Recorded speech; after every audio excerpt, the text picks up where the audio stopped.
ಉದಯದೆ ಬಿತ್ತಿ ಸಂಜೆಗದು ಪೈರವುದೇ ಪಾಲುಂಟು ನಮ್ಮ ಕೃಷಿಗಳಲ್ಲಿ.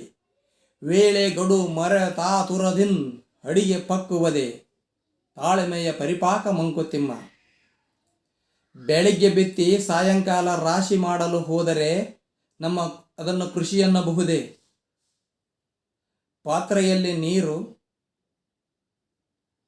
ಅಕ್ಕಿಯನ್ನು ಹಾಕಿ ತಕ್ಷಣವೇ ಅನ್ನವಾಗಬೇಕೆಂದು ಬೇಯಿಸಿದರೆ ಹೇಗೆ? ನಾವು ಮಾಡುವ ಪ್ರತಿಯೊಂದು ಕೆಲಸವೂ ಸಹ ಬಿತ್ತಿದ ಬೆಳೆ ಬೆಳೆಯಲಿಕ್ಕೆ 2-3 ತಿಂಗಳು ಬೇಕು ಎನ್ನುವ ಹಾಗೆ. ಪಾತ್ರೆಯಲ್ಲಿ ಹಾಕಿದ ಅಕ್ಕಿ ಮತ್ತು ನೀರು ಅನ್ನವಾಗಲು ವೇಳೆಯ ಗಡುವು ಇರುವ ಹಾಗೆ ಪ್ರತಿ ಕೆಲಸವೂ ಸಹ ಸಮಯವನ್ನು ನಿರೀಕ್ಷಿಸುತ್ತಿರುತ್ತದೆ. ಅದಕ್ಕೋಸ್ಕರವಾಗಿ ತಾಳ್ಮೆ ನಮ್ಮ ಆಯುಧವಾಗಬೇಕು ಎಂಬುದನ್ನು DVGಯವರು ಈ ಕಗ್ಗದಲ್ಲಿ ಅತ್ಯಂತ ಮನೋಜ್ಞವಾಗಿ ಹೇಳುತ್ತಾರೆ.